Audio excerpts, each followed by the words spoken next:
today I will show you how I make this DIY vending machine.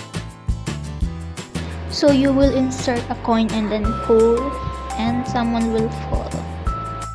And I'll show you at the back. This is the back. So here's the back, and then you will see here's the food. This. So there's so many food here.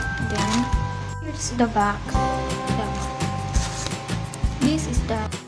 So this is roll tissue or tissue roll, and then I'll put a design. So here's the back.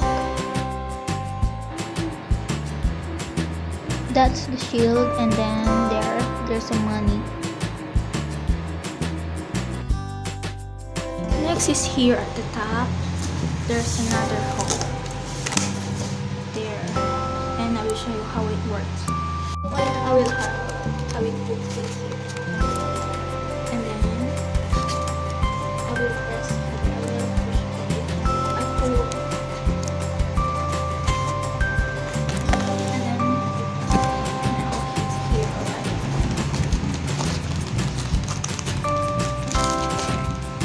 So that's how it works. So let's put it all.